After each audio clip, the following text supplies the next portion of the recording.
Arsenio Lupin, el ladrón caballero, de Maurice Leblanc.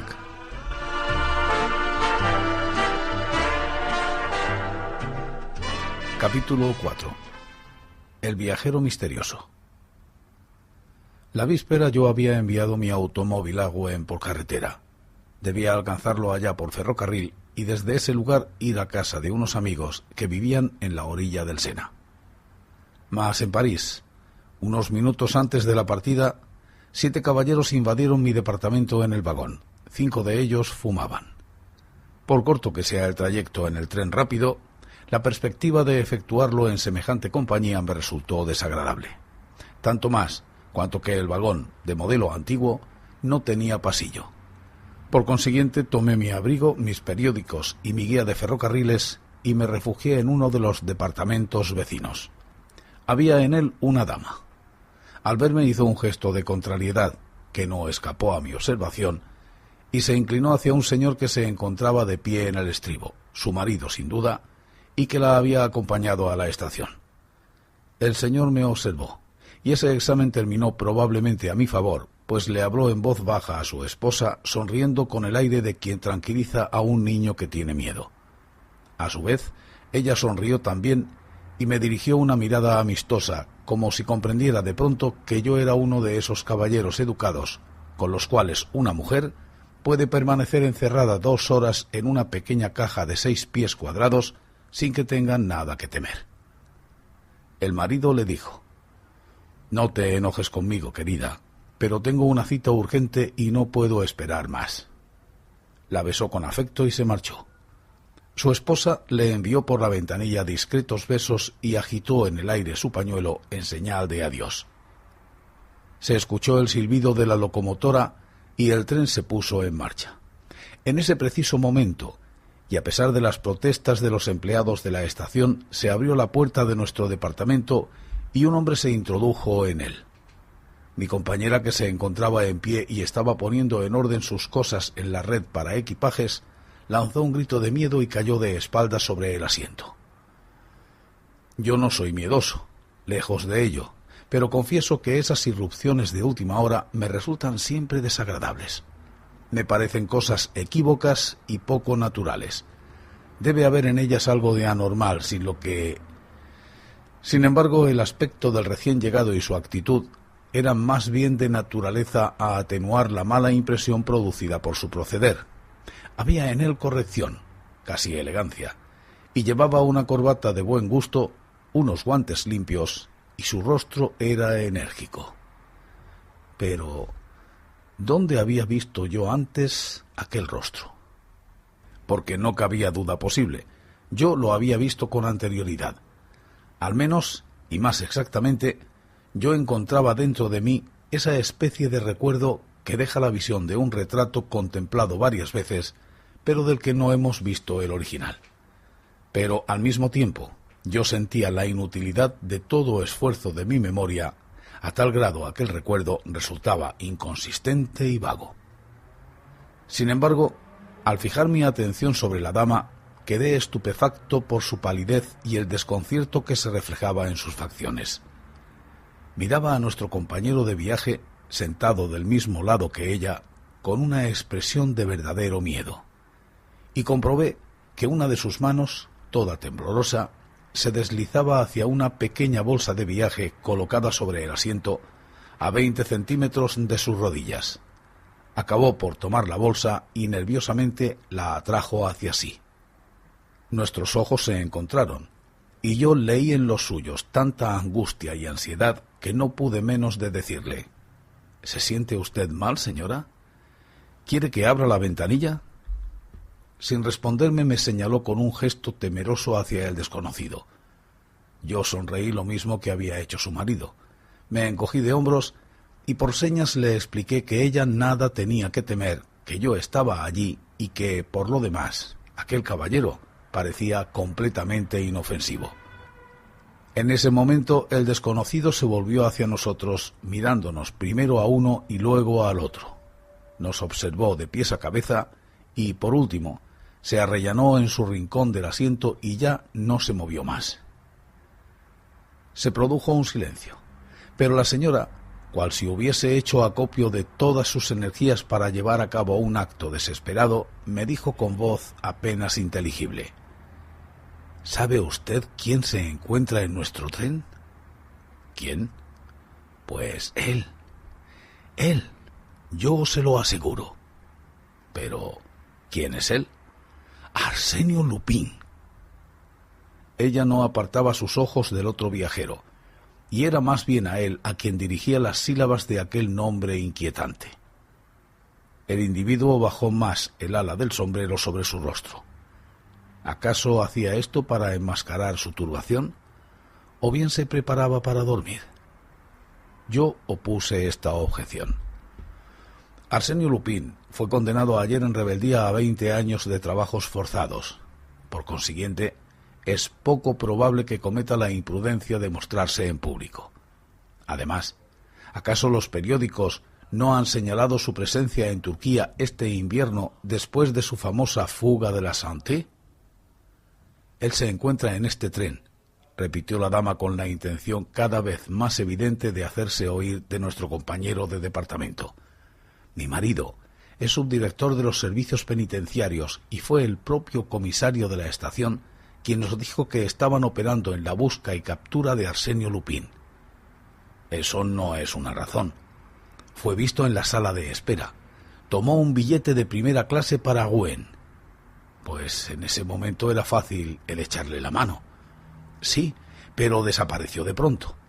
El revisor de servicio en la entrada de las salas de espera no le ha visto, pero se suponía que había pasado por los andenes de los trenes de los suburbios y que subió al tren expreso que sale 10 minutos después del nuestro. En ese caso, le habrían apresado. ¿Y si en el último momento ha saltado de ese expreso a nuestro tren y viene aquí, como es probable, como es seguro? En ese caso es aquí donde será apresado, porque los empleados y los agentes no habrán dejado de observar ese cambio de un tren a otro, y cuando lleguemos a Rouen lo detendrán limpiamente. ¿A él? Jamás. Ya encontrará el medio de escaparse una vez más. En ese caso, le deseo buen viaje. Pero, ¿y lo que él puede hacer de aquí a allá? ¿Qué puede hacer? ¿Acaso lo sé yo? Cabe esperarlo todo de él. La señora estaba muy agitada, y en realidad la situación justificaba hasta cierto punto esa sobreexcitación nerviosa. Casi a pesar mío le dije: hay en efecto coincidencias curiosas, pero tranquilícese usted.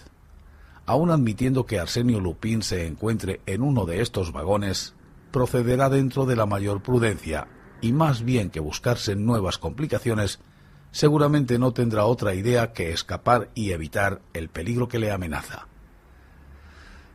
Pero mis palabras no la tranquilizaron en absoluto. No obstante, ella se calló, temiendo sin duda el ser indiscreta. Yo abrí el periódico y leí los relatos del proceso de Arsenio Lupin. Como no contenían nada que no fuese ya conocido, no me interesaron sino medianamente. Además, me sentía cansado. Había dormido mal, sentí pesadez en los párpados y que mi cabeza se inclinaba. «Pero, señor, ¿no va usted a dormirse?» La señora me arrancó el periódico de la mano y me miró con indignación. «Evidentemente que no», le repliqué. «No tengo gana alguna de dormir». «Eso sería la mayor de las imprudencias», dijo ella. «Sí, la mayor», repetí yo.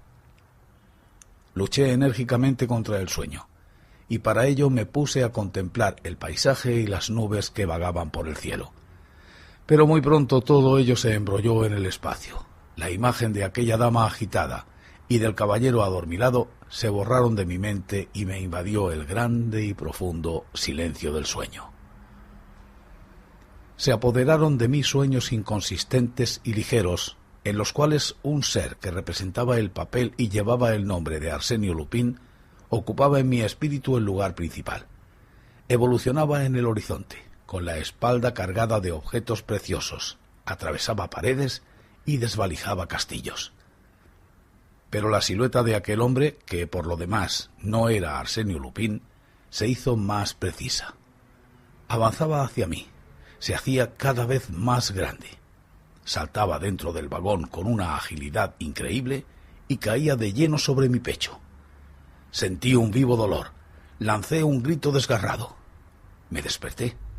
El hombre, el viajero, con una rodilla apoyada contra mi pecho, me apretaba con sus manos la garganta. Vi esto en forma muy vaga, pues tenía mis ojos inyectados en sangre. Vi también a la dama, atacada de convulsiones en un rincón del departamento y presa de un ataque de nervios. Ni siquiera intenté resistir. Por lo demás, no hubiera tenido fuerzas para ello. Mis sienes parecían estallar. Me ahogaba. Respiraba con dificultad. Un minuto más y hubiera sido la asfixia. El hombre debió de comprenderlo así, porque aflojó sus manos, pero sin apartar totalmente su mano derecha, en la cual había preparado un nudo corredizo. Con un ademán seco, me amarró los dos puños. En un instante quedé agarrotado, amordazado e inmovilizado. Realizó esa faena en la forma más natural del mundo, con una facilidad y agilidad que revelaban la sabiduría de un maestro en tales tareas, de un profesional del robo y del crimen. Ni una palabra, ni un movimiento febril, solo sangre fría y audacia. Y allí estaba yo, sobre el asiento, amarrado como una momia. Yo, Arsenio Lupin. En verdad era cosa de risa. Y a pesar de la gravedad de las circunstancias, yo no dejaba de apreciar cuánto de irónico y de gracioso había en aquella situación. Arsenio Lupin amarrado como un novicio, desvalijado como un inocente, porque, bien entendido, aquel bandido me aligeró de mi bolsa y de mi cartera. Arsenio Lupin, víctima a su vez, engañado, vencido. ¡Qué aventura! Quedaba la dama. Él ni siquiera le prestó atención.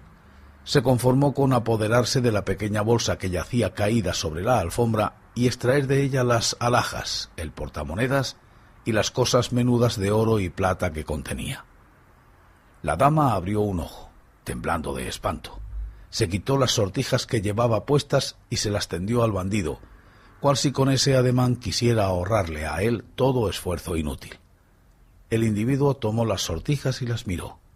Ella se desmayó. Entonces, siempre silencioso y con calma, sin ocuparse ya más de nosotros, volvió a su asiento, encendió un cigarrillo y se entregó a un examen profundo de los tesoros que acababa de conquistar, examen que pareció satisfacerle enteramente. Yo estaba mucho menos satisfecho que él, y no hablo de los 12.000 francos de los que indebidamente me había despojado. Era una pérdida que yo solo aceptaba momentáneamente, y contaba por completo que aquellos 12.000 francos volverían a mi poder en el plazo más breve, así como los papeles de gran importancia que guardaba en mi cartera: proyectos, presupuestos, direcciones, listas de corresponsales, cartas comprometedoras, pero por el momento me atenazaba una preocupación mucho más inmediata y seria. ¿Qué es lo que iba a ocurrir? Como cabe suponer, la agitación provocada por mi paso a través de la estación de La Sarre no había escapado a mi atención. Invitado a casa de unos amigos a quienes frecuentaba bajo el nombre de Guillermo Berlat y para quienes mi parecido con Arsenio Lupin constituía un motivo de bromas afectuosas, yo no había podido desfigurarme a mi gusto, y por ello mi presencia en la estación había sido advertida. Además, había sido visto un hombre, Arsenio Lupin, sin duda, precipitarse abandonando el expreso para tomar el rápido. Así pues, de manera inevitable y fatal, el comisario de policía de Rouen, avisado por telégrafo y ayudado por un apreciable número de agentes, se encontrarían en la estación a la llegada del tren, interrogaría a los viajeros sospechosos y procedería a una inspección rigurosa de los vagones.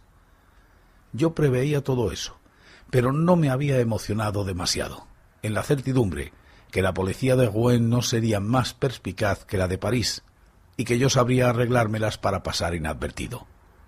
Para ello, ¿acaso no me bastaría a la salida el mostrar con ademán displicente mi tarjeta de diputado, gracias a la cual ya había inspirado una confianza absoluta al revisor de la estación de La Sarre?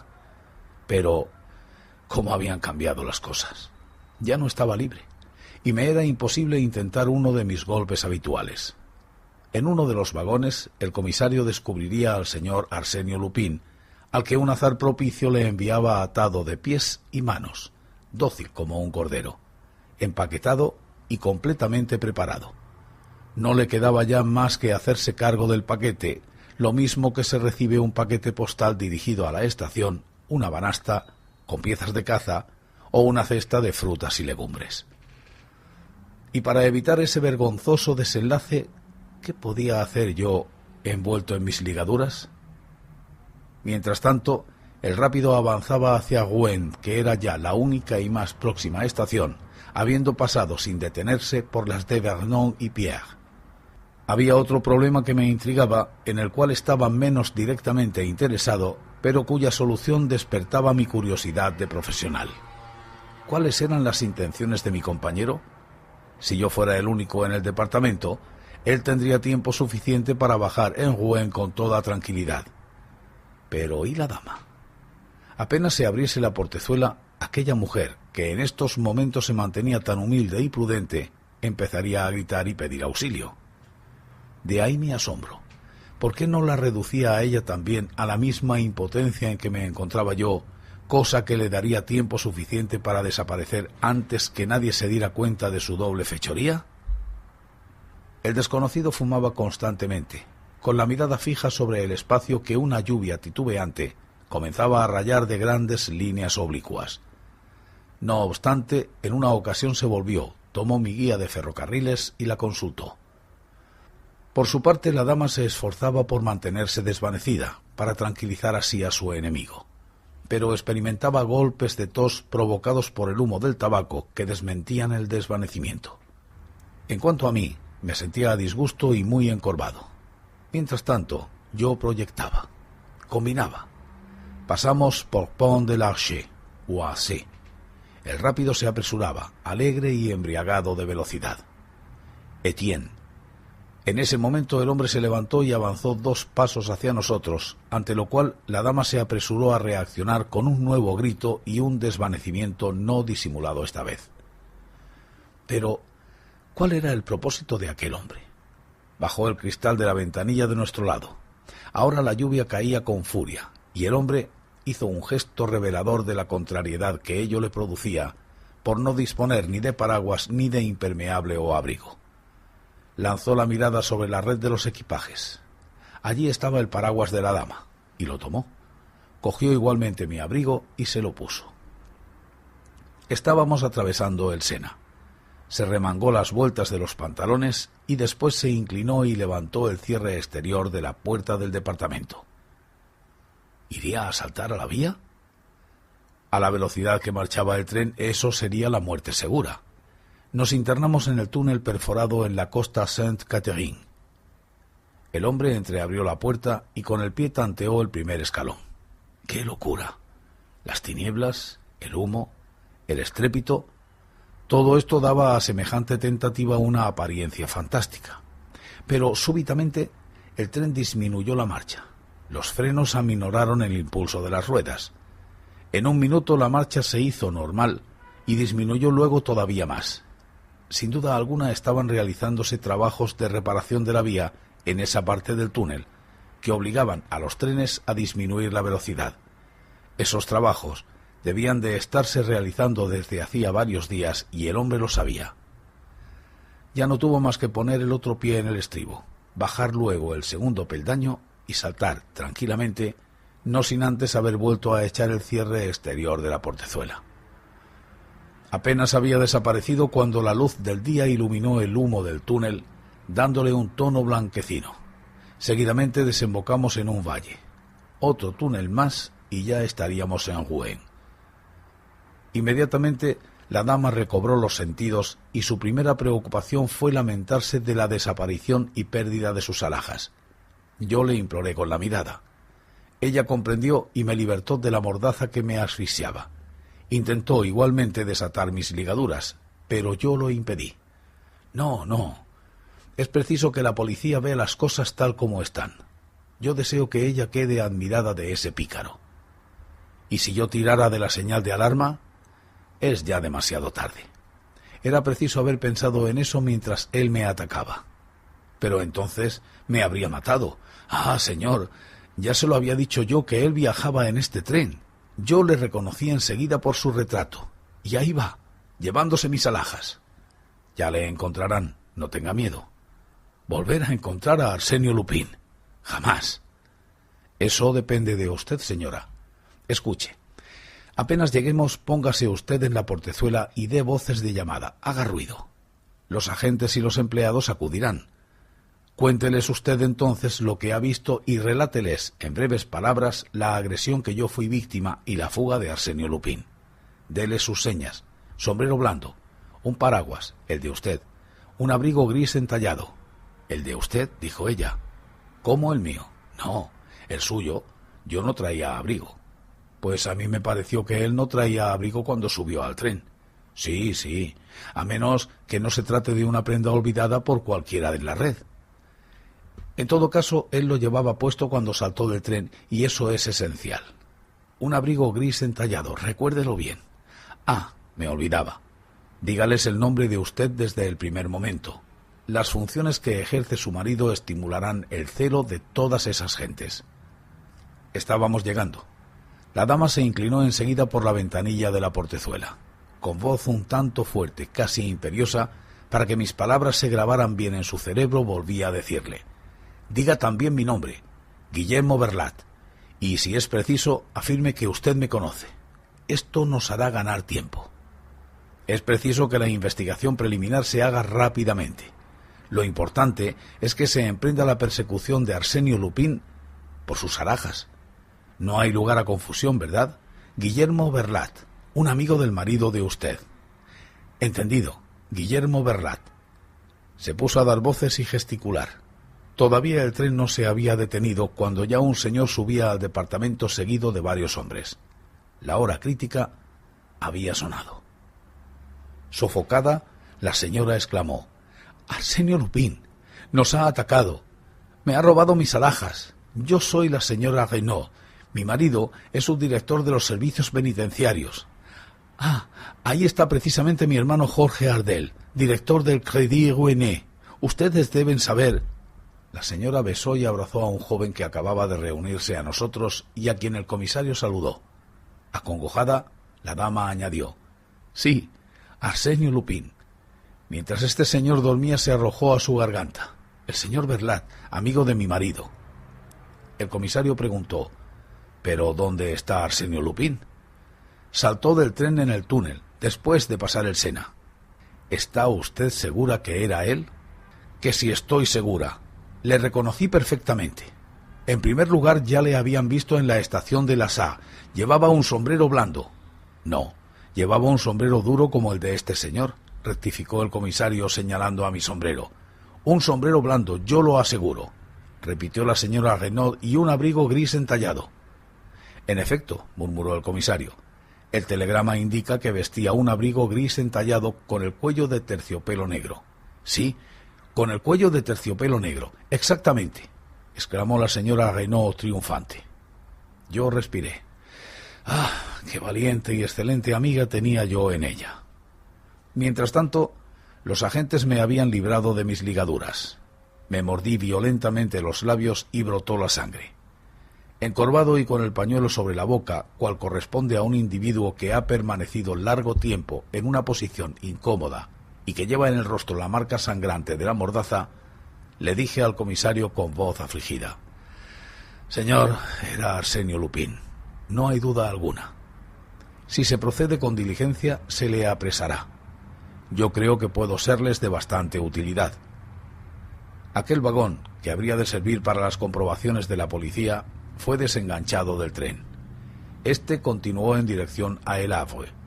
Fuimos llevados a la oficina del jefe de estación en medio de una multitud de curiosos que llenaban el andén. En ese momento experimenté una duda.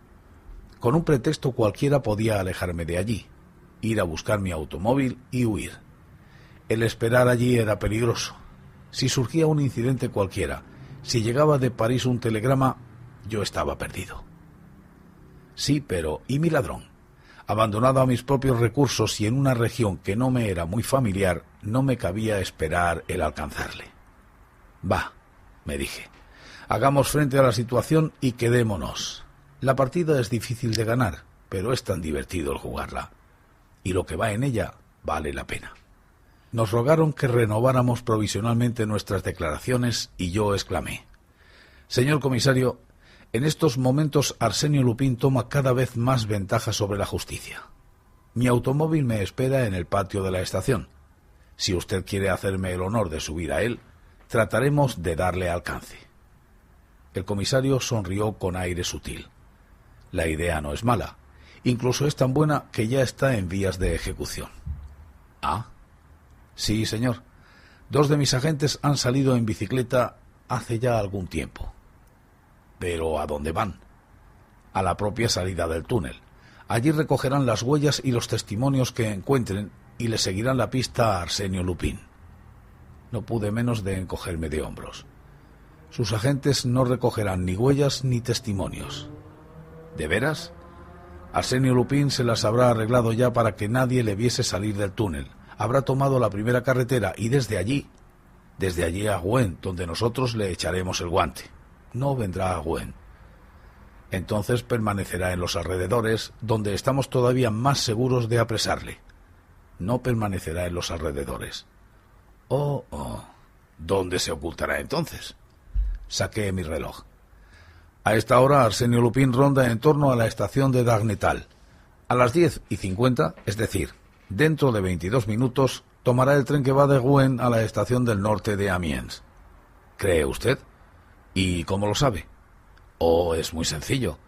En el departamento del vagón, Arsenio Lupin consultó mi guía de ferrocarriles». «¿Por qué razón lo hizo?» «Para ver si no lejos del lugar donde desapareció había otra línea, una estación de esa línea y un tren que se detuviera en esa estación. A mi vez he consultado mi guía y con ello me he informado». «En verdad, señor, es una maravillosa deducción. ¿Qué capacidad tiene usted?» Arrastrado por mi convencimiento, acababa de cometer una torpeza al dar prueba de tanta habilidad. El comisario me miraba con sorpresa y me pareció ver traslucir en él un asomo de sospecha. Pero apenas si podía ser eso, por cuanto las fotografías enviadas de todas partes por la policía eran demasiado imperfectas. Representaban un Arsenio Lupin demasiado diferente de aquel que él tenía ante sí, para que fuese posible que me reconociera. Mas, a pesar de todo, parecía turbado, confusamente inquieto. Hubo un momento de silencio. Algo de equívoco y de incierto detenía nuestras palabras. Yo mismo sentí que un escalofrío de inquietud me sacudía.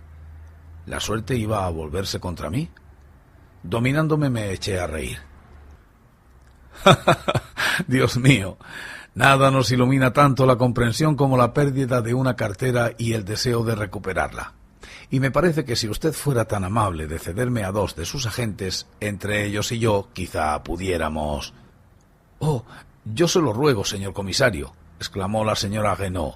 «Haga lo que el señor Verlat le dice». La intervención de mi excelente amiga resultó decisiva. Pronunciado por ella, esposa de un personaje influyente, aquel nombre de Verlat se convertía verdaderamente en el mío y me confería una identidad inmune al alcance de toda sospecha. El comisario se levantó y dijo: «Me sentiré muy feliz, señor Verlat, créalo, de verle triunfar. Yo deseo tanto como usted la detención de Arsenio Lupin». Me acompañó hasta el automóvil. 2 de sus agentes, a quienes me presentó como Honorato Massol y Gaston Delivet, tomaron asiento en el coche. Yo me puse al volante. Mi chofer dio vuelta a la manivela para poner el vehículo en marcha. Segundos después abandonábamos la estación. Estaba salvado. Confieso que mientras rodábamos por los bulevares que ciñen a esta vieja ciudad normanda a la potente velocidad de mi 30 caballos marca Moreau-Lepton, no dejaba de sentir cierto orgullo. El motor roncaba armoniosamente. A derecha e izquierda, los árboles huían detrás de nosotros. Y ya libre, fuera de peligro, ahora no tenía más que hacer que arreglar mis pequeños asuntos personales con el concurso de aquellos 2 honrados representantes de la fuerza pública. Arsenio Lupin iba en busca de Arsenio Lupin. Modestos apoyos del orden social Gastón Delivet y Honorato Massol, cuán preciosa me fue su ayuda. ¿Qué hubiera hecho yo sin ustedes? ¿Cuántas veces en las encrucijadas ustedes hubieran tomado el falso camino? Sin vosotros, Arsenio Lupin se hubiera equivocado y el otro se habría escapado. Pero no todo había acabado. Muy lejos de ello, me quedaba, en primer lugar, echarle mano a aquel individuo y apoderarme yo mismo de los papeles que me había robado. Era preciso que a ningún precio mis dos acólitos metieran la nariz en ellos, y mucho menos todavía que se apoderaran de tales documentos.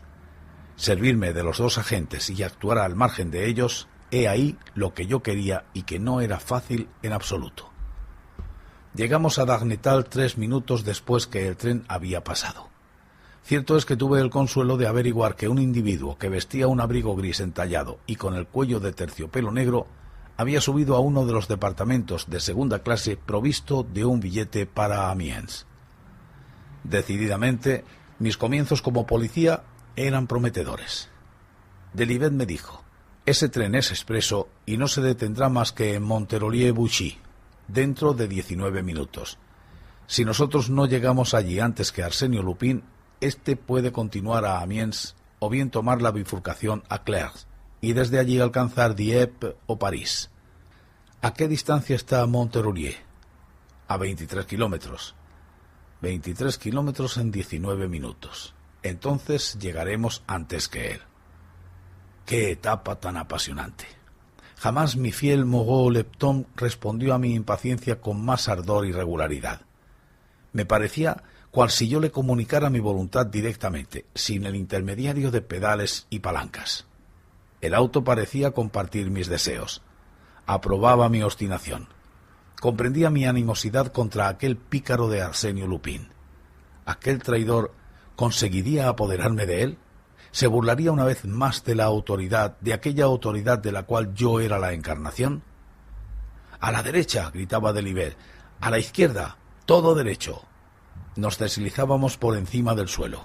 Los guardacantones tenían el aspecto de animalitos porosos que se desvanecían ante nuestra proximidad.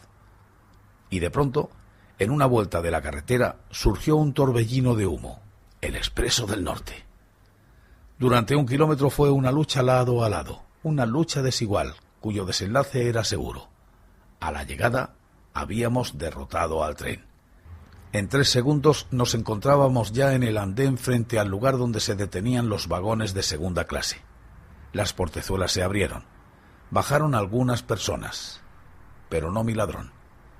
Inspeccionamos los departamentos. Ni rastro de Arsenio Lupin. «¡Diablos!», exclamé yo.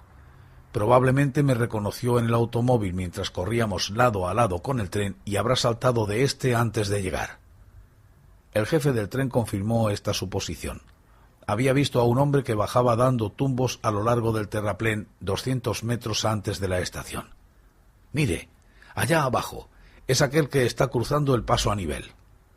Me abalancé seguido de mis 2 acólitos, o más bien, seguido de uno de ellos, pues el otro, Massol, era un corredor extraordinario que tenía tanta velocidad como fondo. En pocos instantes, el espacio que le separaba del fugitivo disminuyó singularmente. El individuo se dio cuenta, franqueó un seto y arrancó rápidamente hacia un talud que saltó. Le vimos todavía más lejos penetrando en un pequeño bosque. Cuando llegamos a ese bosque, Massol ya nos estaba esperando allí. Había juzgado inútil aventurarse más adentro por temor a perdernos. «Le felicito a usted, mi querido amigo», le dije. «Después de semejante carrera, nuestro individuo debe de tener agotada la respiración. Ya es nuestro». Inspeccioné los alrededores, a la par que reflexionaba en los medios para proceder yo solo a la detención del fugitivo, a fin de recuperar cosas que la policía no habría, sin duda, tolerado que yo recuperase sino después de muchas investigaciones desagradables. Luego regresé junto a mis compañeros. «Bien, esto es fácil. Usted, Massol, se sitúa a la izquierda, y usted, Delivet, a la derecha. Desde allí ustedes vigilan toda la línea posterior del bosque, y él no podrá salir de éste sin que ustedes lo descubran, como no sea por esta cañada donde yo tomo posición. Si él no sale, entonces entro yo, y forzosamente le lanzo sobre uno de ustedes dos. Ustedes solo tienen que esperar, por consiguiente. Me olvidaba. En caso de alerta, hacer un disparo. Massol y Delivet se alejaron cada uno por su lado. Inmediatamente después que desaparecieron, penetré en el bosque con las mayores precauciones, de forma que no fuese visto ni oído. Se trataba de malezas espesas arregladas para la caza y cortadas por sendas muy estrechas, por las cuales no era posible caminar sino curvándose como en un subterráneo de verdor. Una de esas sendas desembocaba en un claro, donde la hierba mojada presentaba huellas de pasos. Seguí estos, teniendo cuidado de deslizarme a través de los sotos.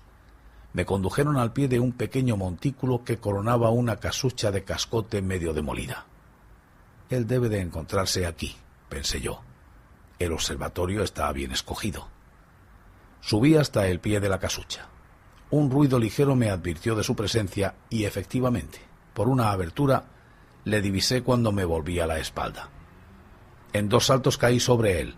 Trató de apuntar con el revólver que tenía en la mano, pero no le di tiempo y le derribé a tierra, de tal manera que sus 2 brazos quedaron apresados debajo de su cuerpo a la par que le ponía mis rodillas sobre el pecho. «Escuche, hijo mío», le dije al oído, «yo soy Arsenio Lupin. Me vas a devolver enseguida y con la mejor voluntad mi cartera y la bolsa de la señora, mediante lo cual te arranco de las garras de la policía y te alisto entre mis amigos. Di una palabra solamente, ¿sí o no?» «Sí», murmuró él. «Tanto mejor. Tu golpe de esta mañana estaba lindamente combinado. Nos entenderemos». Me levanté. Rebuscó en su bolsillo, sacó un largo cuchillo e intentó alcanzarme con él. «Imbécil», le dije. Con una mano paré el ataque, y con la otra le lancé un violento golpe a la arteria carótida, lo que se llama un gancho a la carótida. Cayó sin sentido. Dentro de mi cartera encontré mis papeles y mis billetes de banco. Por curiosidad tomé la suya. En un sobre que estaba dirigido a él leí su nombre: Pedro Onfray. Me estremecí. Pedro Onfray, el asesino de la calle La Fontaine en Auteuil. Pedro Onfray, el que había degollado a la señora Delbois y a sus 2 hijas. Me incliné sobre él. Sí, era aquel rostro que en el departamento del tren había despertado en mí el recuerdo de unos rasgos que ya había visto antes. Pero el tiempo transcurría. Metí en un sobre 2 billetes de 100 francos y una tarjeta con estas palabras: Arsenio Lupin a sus buenos colegas Honorato Massol y Gastón Delivet, en testimonio de agradecimiento. Dejé aquellos a la vista en medio de la habitación. Al lado, la bolsa de la señora Renaud. ¿Acaso podía yo dejar de devolvérsela a la excelente amiga que me había socorrido? Confieso, no obstante, que quité de la bolsa todo cuanto ofrecía algún interés, no dejando más que un peine de concha y un portamonedas vacío. ¡Qué caramba! Los negocios son los negocios. Y además, verdaderamente, su marido ejercía un oficio tan poco honrado. Quedaba el hombre aquel. Comenzaba a moverse. ¿Qué haría yo? Yo no estaba calificado ni para salvarlo ni para condenarlo. Le quité las armas y disparé al aire un tiro de revólver. Los otros van a venir, pensé yo. Que él se las arregle. Los acontecimientos se desarrollarán conforme su destino. Y me alejé a paso de carrera por el camino de la hondonada. 20 minutos más tarde, un camino transversal que yo había observado cuando corríamos en persecución de aquel sujeto me llevó cerca de mi automóvil. A las 4 de la tarde telegrafié a mis amigos de Rouen comunicándoles que un incidente imprevisto me obligaba a aplazar mi visita.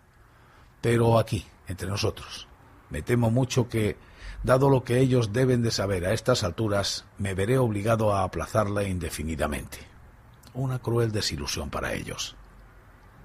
A las 6 de la tarde llegaba de regreso a París por Isle Adam, Enghien y la Puerta Vinot. Por los periódicos de la noche me enteré que la policía había conseguido al fin apoderarse de Pedro Onfray. Al día siguiente, no deben desdeñarse en modo alguno las ventajas de una propaganda inteligente, el Echo de France publicaba esta gacetilla sensacional. Ayer, en las inmediaciones de Bouchy y después de numerosos incidentes, Arsenio Lupin llevó a cabo la detención de Pedro Onfray. El asesino de la calle La Fontaine acababa de desvalijar en la línea ferroviaria de París a El Havre a la señora Renaud, esposa del subdirector de los servicios penitenciarios. Arsenio Lupin devolvió a la señora Renaud la bolsa que contenía las alhajas de aquella y ha recompensado generosamente a los 2 agentes de seguridad que le habían ayudado en el curso de esta dramática detención.